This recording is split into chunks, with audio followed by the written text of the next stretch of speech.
Hello नमस्कार साथियों, स्वागत है आप सभी का आपके अपने यूट्यूब प्लेटफॉर्म पर। तो साथियों, एक बार फिर से बच्चन सिंह सीरीज के अंतर्गत आज एक बार फिर महत्वपूर्ण कथनों की सीरीज लेकर आया हूं।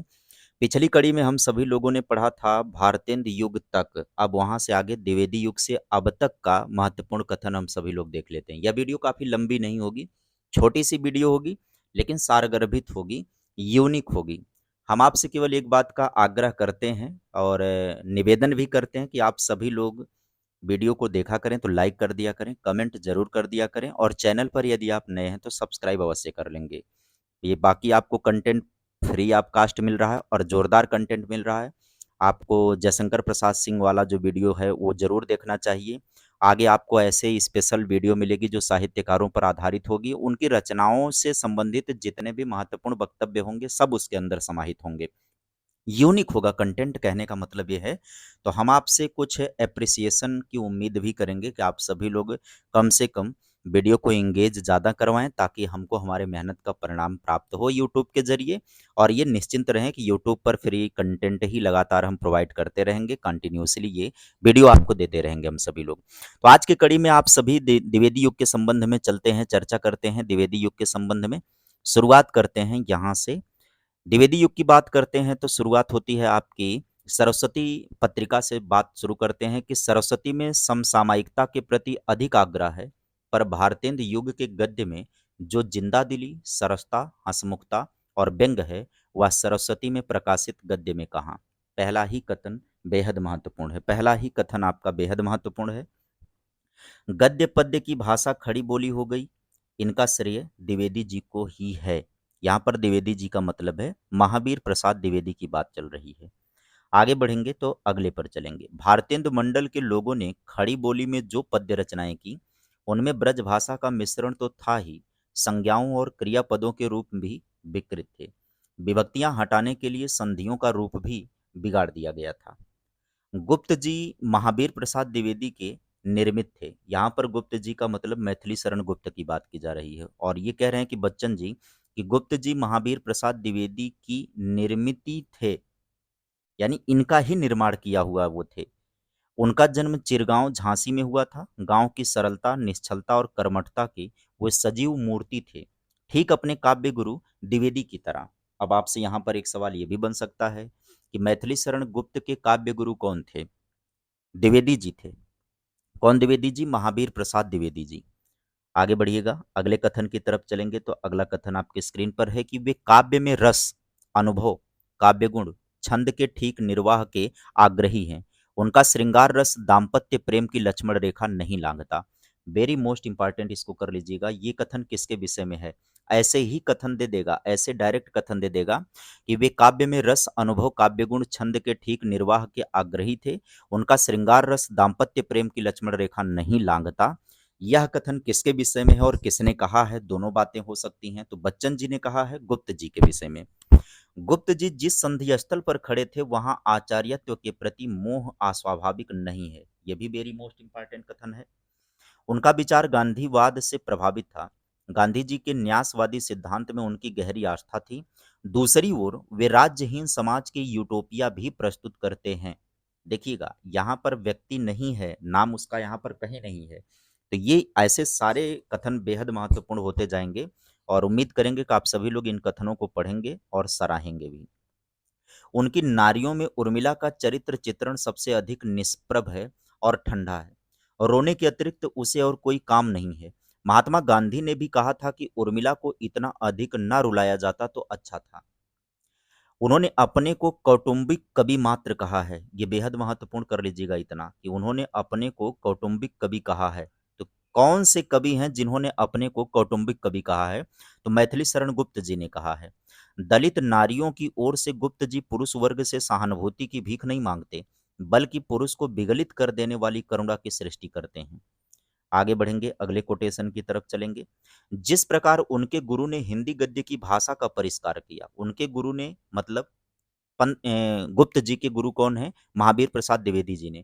तो जिस प्रकार महावीर प्रसाद द्विवेदी जी ने हिंदी गद्य की भाषा का परिष्कार किया, उसी तरह उन्होंने यानी मैथिली शरण गुप्त ने खड़ी बोली पद्य की प्रकृति को सुरक्षित रखते हुए उसकी भाषा को संस्कार दिया।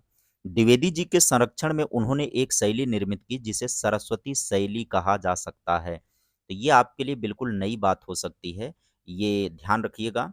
सरस्वती शैली की बात आती है जब, तो सरस्वती शैली जो है वो द्विवेदी जी के संरक्षण में गुप्त जी ने निर्मित किया है, ध्यान रखिएगा इसका। लेकिन उद्धव शतक, अब यहाँ पर बात आ गई जगन्नाथ दास रत्नाकर की। उद्धव शतक का आकर्षण अब भी बना हुआ है। उन्होंने विषय वस्तु भक्ति काल से, सूरदास से ली, छंद और शिल्प रीति काल से लिया है। बेहद महत्वपूर्ण कथन है ये। उद्धव शतक की टेक्निक और कसावट सच्चाई सी लगी है। इसके माध्यम से उन्होंने श्रृंगार ही नहीं, भक्ति, प्रेम और करुणा को भी साकार किया है। सब महत्वपूर्ण कथन है, सब महत्वपूर्ण कथन है। वे ठेठ ब्रज भाषा के कवि थे। कौन? कौन ठेठ ब्रज भाषा के कवि थे? ये किसके विषय में बच्चन जी बोल रहे हैं? तो ये बच्चन जी बोल रहे हैं सत्यनारायण कविरत्न के विषय में। उनकी कविता में किसानी सहजता, गांधीवादी सात्विकता, देश प्रेम तथा प्राकृतिक सौंदर्य का स्वाभाविक मिश्रण हो गया है। यह कथन बच्चन जी का है सिया शरण गुप्त के विषय में। और ये जो मैथिली शरण गुप्त के ये भाई हैं। चलिए आगे बढ़ेंगे, अगले कथन को देखेंगे। अब आती है बात राम नरेश त्रिपाठी जी की, बात आती है। मिलन में विदेशी शासन से देशोद्धार, पथिक में उपनिवेशवाद के एक तंत्र से मुक्ति तथा स्वप्न में विदेशी आक्रमणकारियों से सुरक्षा का भाव व्यंजित है। इन समस्याओं को बोलचाल की प्रवाह युक्त भाषा में पहले पहले त्रिपाठी जी ने उठाया। तो यहाँ पर इनकी महत्वपूर्ण रचनाओं के विषय में है। देखो, मिलन, मिलन में कह रहा कि विदेशी शासन से देशोद्धार, पथिक में उपनिवेशवाद के एक तंत्र से मुक्ति तथा स्वप्न में विदेशी आक्रमणकारियों से सुरक्षा का भाव व्यंजित है। तो ध्यान दीजिएगा, ये रचनाओं के विशेष बात भी है कि मिलन के अंदर किसका वर्णन है? विदेशी शासन से देशोद्धार है, पथिक के अंदर उपनिवेशवाद के एक तंत्र से मुक्ति है, और स्वप्न नामक उनकी कविता में विदेशी आक्रमणकारियों से सुरक्षा का भाव व्यंजित है। वे अकादमी साहित्यकार थे। इतनी ही बात महत्वपूर्ण है कि वे अकादमी साहित्यकार थे। किनके विषय में है ये जाहिर सी बात है श्याम सुंदर दास के विषय में है बच्चन जी का कथन कि वे अकादमी साहित्यकार थे। कैसे? तो जिस प्रकार भारतेंद्र ने हिंदी गद्य का परिष्कार किया, उसे शैली दी, जिस प्रकार महावीर प्रसाद द्विवेदी ने भाषा को व्याकरणिक संस्कार दिया, उसी प्रकार श्याम सुंदर दास ने हिंदी साहित्य को अनुसंधान, प्राचीन ग्रंथों की खोज, कोश निर्माण, संपादन की ओर उन्मुख किया। नागरी प्रचारणी सभा के 3 संस्थापकों में से एक ये भी थे। कौन? श्याम सुंदर दास। आगे बढ़िएगा। श्याम सुंदर दास के विषय में आगे कहते हैं कि श्याम सुंदर दास को व्यापक अर्थ में रामचंद्र शुक्ल और नंद दुलारे वाजपेयी के निर्माण का भी श्रेय है। यानी कि रामचंद्र शुक्ल और नंद दुलारे वाजपेयी के निर्माण का श्रेय बच्चन जी किसको देते हैं? श्याम सुंदर दास को देते हैं। अब अगले जो हैं वो बाल मुकुंद गुप्त जी हैं, 1865 से 1907। गुप्त जी महावीर प्रसाद द्विवेदी के समसामयिक थे। द्विवेदी जी साहित्यिक पत्र के संपादक थे, तो गुप्त जी समाचार पत्र के। यहाँ पर जो गुप्त जी हैं वो बाल मुकुंद गुप्त की बात की जाएगी। पर उनकी भाषा पर पत्रकारिता की भाषा ने जो धार चढ़ाई वह अप्रतिम है। द्विवेदी के समसामयिक होते हुए भी उनके इतिवृत्तात्मक प्रभामंडल से अस्पृश्य थे। अब यहाँ पर इतनी बातें पूछी जा सकती हैं कि द्विवेदी जी के समसामयिक होते हुए भी उनके इतिवृत्तात्मक प्रभामंडल से अस्पृश्य थे, तो यह कथन बच्चन जी का किसके विषय में है? तो बाल मुकुंद गुप्त के विषय में है। व्याकरणिक शुद्धता में द्विवेदी जी 20 हैं। अनिस्थिरता शब्द को लेकर द्विवेदी जी और गुप्त जी में छिड़ने वाले विवाद से यह सिद्ध है कि भाषा की सरसता और चोटीले व्यंग्य की कला में उनकी अद्वितीयता का क्या कहना। व्यंग्यात्मक गद्य लिखने में उनकी तुलना केवल निराला के गद्य से की जा सकती है। अब यह भी बात यहाँ से महत्वपूर्ण है कि व्यंग्यात्मक गद्य लिखने में उनकी तुलना केवल निराला के गद्य से की जा सकती है। तो ये किसके विषय में कहा जा रहा है? ये किसके विषय में कहा जा रहा है? ये सवाल आपके लिए बेहद महत्वपूर्ण है कि व्यंग्यात्मक गद्य लिखने में उनकी तुलना केवल निराला के गद्य से की जा सकती है। आगे बढ़िएगा। कितनी विडंबना है कि जिस समय सरस्वती शैली के लेखक और स्वयं सरस्वती के संपादक लॉर्ड कर्जन और अंग्रेजी राज्य का गुणानुवाद कर रहे थे, उसी समय गुप्त जी दोनों पर चोट करते हुए उनकी धज्जियां उड़ा रहे थे। वे हर प्रकार के अन्याय के विरुद्ध, चाहे वह राजनीतिक हो या साहित्यिक। अब यहाँ पर हम बात कर लेते हैं गोविंद नारायण मिश्र की। 1859 से 1926 के दौरान है। मिश्र जी लेखक से पहले व्याकरण है। ये कौन कहता है? ये कहते हैं बच्चन जी। प्राकृत विचार में भाषा के उद्भव और विकास पर विचार तथा विभक्ति विचार में विभक्तियों का व्याकरणिक विवेचन हुआ। आगे बढ़िएगा, अगले कथन की तरफ हम चलेंगे। चंद्रधर शर्मा गुलेरी जी के विषय में है कि संस्कृत के उद्भट विद्वान होने के अतिरिक्त वे श्रेष्ठ भाषाविद और अनुसंधाता, कवि, कहानीकार और निबंध लेखक भी थे। पंडिताई और सहृदयता का जो विरल संयोग उनमें दिखाई पड़ता है वह आगे चलकर हजारी प्रसाद द्विवेदी में भी देखा गया। ये चंद्रधर शर्मा गुलेरी के विषय में कह रहे हैं कौन? बच्चन जी। वे एक और अशोक की धर्मलिपियों का संपादन करते हैं, दीदारगंज की मूर्तियों का पुरातात्विक विश्लेषण करते हैं, पुरानी हिंदी नामक निबंध माला लिखकर अपभ्रंश की विशेषताओं का विद्वतापूर्ण उद्घाटन करते हैं, तो दूसरी ओर काशी जय जमुना मैया जी, कछुआ धर्म, मारे सिमोही कुठाओं जैसे व्यक्तित्व व्यंजक निबंध भी लिख सकते हैं। जोरदार जबरदस्त है ये कथन। आगे बढ़िएगा, चलेंगे अगले कथन की तरफ। इन निबंधों की तीन विशेषताएं हैं: जिंदा दिली, संदर्भण कला, चोट करने की व्यंग्यात्मक क्षमता। भारतेंदु के निबंधों में जो जिंदा दिली मिलती है वह यहाँ थोड़ी संयमित हो जाती है। निबंधों के बीच में जो ऐतिहासिक और मिथकीय संदर्भ लेकर आए जाते हैं वे उनके पांडित्य और प्रगतिशील मूल्य दृष्टि के परिचायक हैं। संदर्भण कला का कविता में सार्थक प्रयोग तुलसीदास ने किया है और निबंधों में गुलेरी जी और हजारी प्रसाद द्विवेदी ने किया है। तो यहाँ पर ये जो बात की जा रही है ये गुलेरी जी और हजारी प्रसाद द्विवेदी के लिए बात की जा रही है और दोनों को निबंध रचना में एक जैसा बताया जा रहा है। किसके द्वारा? बच्चन जी द्वारा। आगे देखा जाए, इस काल की आलोचना में दो प्रवृत्तियां दिखाई देती हैं, एक रीतिवादी और दूसरा उपयोगितावादी। इस काल के दूसरे महत्वपूर्ण आलोचक हैं बद्रीनाथ भट्ट। उनका कहना है कि पुरानी लकीर पीटने से काम ना चलेगा और ना ही रूढ़िवादी ब्रजभाषा की बूढ़ी गाय से। ये बद्रीनाथ भट्ट जी कह रहे हैं इस समय के आलोचना को, यानी द्विवेदी युग की आलोचना को लेकर के। ये बच्चन जी कहते हैं कि द्विवेदी जी की आलोचना में दूसरे महत्वपूर्ण आलोचक हैं बद्रीनाथ भट्ट, और बद्रीनाथ भट्ट ही कहते हैं कि पुरानी लकीर पीटने से काम ना चलेगा और ना ही रूढ़िवादी ब्रजभाषा की बूढ़ी गाय से काम चलेगा। तो निश्चित तौर पर कुछ परिवर्तन की बात ये कह रहे हैं आलोचना के परिदृश्य में।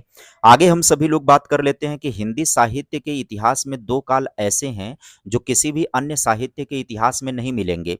इतिहास चाहे भारतीय साहित्यों का हो या भारतीयेतर साहित्यों का हो। वे काल हैं रीतिकाल और छायावाद। रीतिकाल को तो फिर भी एक अर्थ है, वह एक प्रणाली है और दृष्टिकोण है, लेकिन छायावाद का स्वयं कोई अर्थ नहीं है। आधुनिक साहित्य का इतिहास लिखते समय यह बाधक सिद्ध होता है। कौन? छायावाद गद्य का।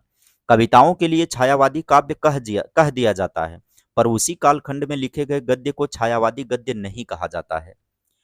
इस समय के साहित्य को केवल एक नाम दिया जा सकता है, वह है स्वच्छंदतावाद।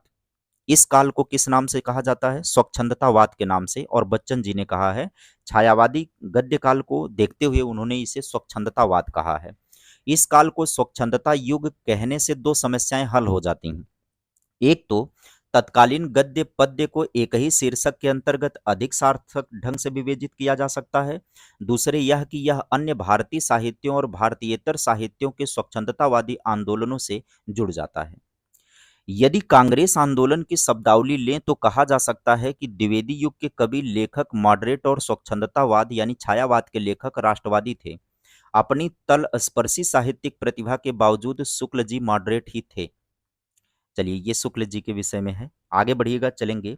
अब जयशंकर प्रसाद से शुरुआत होती है कि आंसू के प्रथम संस्करण में आत्म संकोच है, तो द्वितीय संस्करण में आत्म प्रसार। ये बेहद महत्वपूर्ण है, इतनी बात आपसे पूछी जा सकती है, ध्यान दीजिएगा।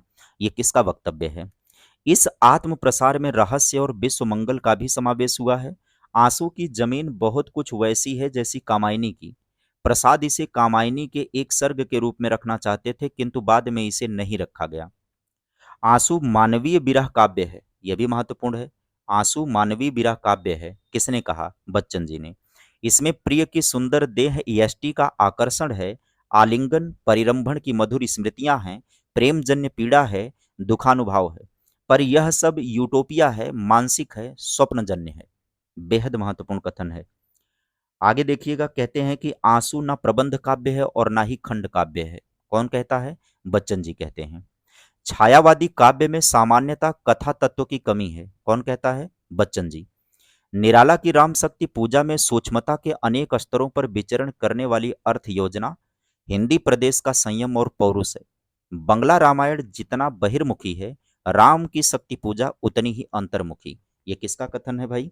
ये कथन है आपका बच्चन सिंह जी का कथन है। ये बच्चन सिंह जी कहते हैं कि राम की शक्ति पूजा में सूक्ष्मता के अनेक स्तरों पर विचरण करने वाली अर्थ योजना, हिंदी प्रदेश का संयम और पौरुष है।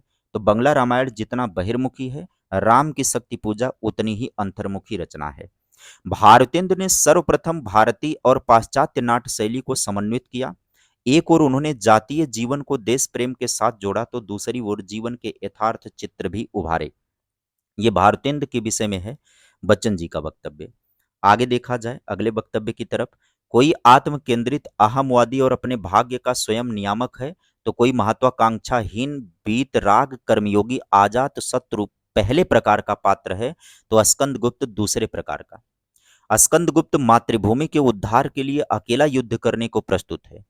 चाणक्य लौह स्तंभ की तरह अप्रणत, अद्भुत और आत्मविश्वासी, निर्मम और कूटनीतिज्ञ है। वह सिद्धि देखता है, साधन चाहे जो हो। मल्लिका में स्त्री की संपूर्ण गरिमा, सौंदर्य, करुणा, सरलता, स्निग्धता आदि साकार हो उठी है। देवसेना, कोमा, मालविका में प्रसाद की गीतिमयता मूर्तित है। ध्रुवस्वामिनी नारी अधिकार की आवाज बुलंद करती है। दांडायन भारतीय आध्यात्मिकता के आलोक पुंज हैं। ये भाई जयशंकर प्रसाद के जितने भी उपन्यास हैं, उन उपन्यासों के ये कैरेक्टर हैं, उनके विषय में बच्चन जी का वक्तव्य है। आगे देखा जाएगा तो प्रसाद बुद्धिवाद के विरोधी थे, मिश्र जी बुद्धिवाद के सार्थक समर्थक थे। उन्होंने बुद्धिवाद के समर्थन में लिखा है कि मैं बुद्धिवादी क्यों हूं। चलिए, उनके नाटक शिल्प की दृष्टि से यथार्थवादी, कथ्य की दृष्टि से, अच्छा यहां पर जो मिश्र जी की बात की गई है इसको एक बार अंडरलाइन करिएगा कि प्रसाद बुद्धिवाद के विरोधी थे, तो मिश्र जी बुद्धिवाद के समर्थक। उन्होंने बुद्धिवाद के समर्थन में लिखा कि मैं बुद्धिवादी क्यों हूं। ये लक्ष्मी नारायण मिश्र के विषय में बात की जा रही है। आइए, उनके नाटक शिल्प की दृष्टि से यथार्थवादी और कथ्य की दृष्टि से प्रतिक्रियावादी, उद्देश्य की दृष्टि से पुनरुत्थानवादी हैं। वे अपने नाटकों में भारतीय विवाह प्रणाली का समर्थन और स्वच्छंद प्रेम का विरोध करते हैं। कौन? लक्ष्मी नारायण मिश्र अपने निबंधों में। वे हिंदी के पहले आधुनिकतावादी कथाकार हैं। ये किसके विषय में कह रहे हैं बच्चन जी? ये जैनेन्द्र के विषय में कह रहे हैं। आगे देखा जाए, अगला वक्तव्य है कि प्रेमचंद्र और जयशंकर प्रसाद के उपन्यासों में भी सत असत की कोटियां बनी हुई हैं। जैनेन्द्र सत असत पूर्व निर्धारित कोटियों में विश्वास नहीं करते। उपन्यास वैवाहिक विडंबना पर आधारित है। विवाह का संबंध केवल दो व्यक्तियों से ही नहीं, पूरे समाज से है। इस विडंबना का शिकार मृणाल है। मृणाल एक कैरेक्टर है, त्यागपत्र उपन्यास है जैनेन्द्र का, ये उसी से कोटेशन है। आगे देखते हैं हम सभी। अगला वक्तव्य आता है कि रीति काव्य प्रणेताओं के प्रति उन्हें वैसी नफरत न थी जैसी कुछ लोग समझते थे। वे उन्हें भावुक, सहृदय और निपुण कवि कहते थे। निपुण शब्द का अर्थ उन्हीं के शब्दों में रचना की बारीकी, काव्यांगों का सूक्ष्म विन्यास और हाथी दांत के टुकड़े पर महीन बेलबूटे हैं।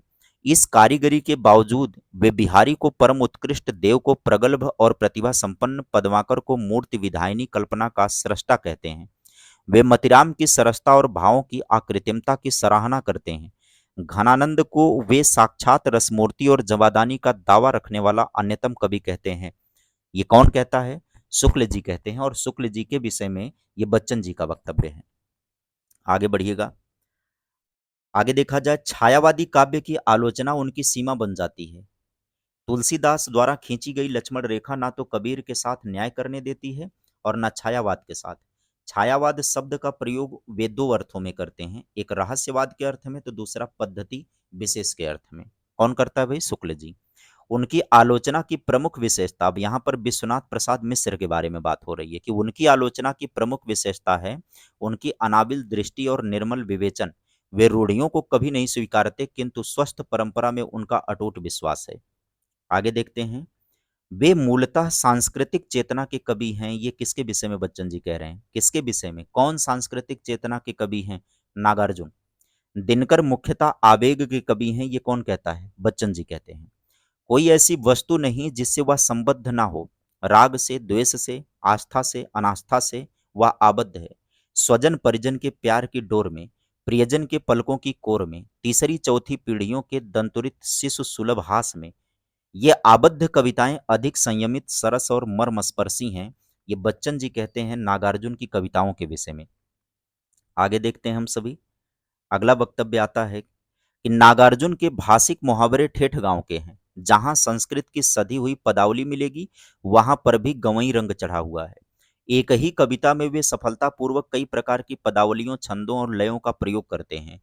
उद्योबद्ध कविताओं में मैदानी नदियों का संयमित प्रवाह है, तो मुक्त छंदों में पहाड़ी नदियों की चंचलता। ये बच्चन जी नागार्जुन के विषय में कहते हैं। वे मुख्यतः प्रेम और प्रकृति सौंदर्य के कवि हैं। कहीं दोनों अलग हैं तो कहीं दोनों का अद्भुत रासायनिक घोल है। ये शमशेर बहादुर सिंह के विषय में कहते हैं बच्चन जी। वे कि प्रेम और प्रकृति सौंदर्य के कवि हैं। कहीं दोनों अलग हैं तो कहीं दोनों घुले हुए हैं। ये बच्चन जी शमशेर बहादुर सिंह के विषय में कहते हैं। और अंतिम वक्तव्य होता है कि उनके प्रेम में गहरी आसक्ति भी है और छायावादी पवित्र व्यायिता। बच्चन जी कहते हैं किसको लेकर के? शमशेर बहादुर सिंह के विषय में। तो उम्मीद करेंगे कि आपको सेशन अच्छा लगा होगा और कथन अच्छे लगे होंगे। तो वीडियो को कैसा है इसके बारे में ज़रूर बताइएगा। चैनल पर नए होंगे सब्सक्राइब कर दीजिएगा। हाँ, लाइक करना ना भूलिएगा, वीडियो को लाइक ज़रूर कर दीजिएगा। तो आज के लिए फ़िलहाल इतना ही। Bye bye, take care.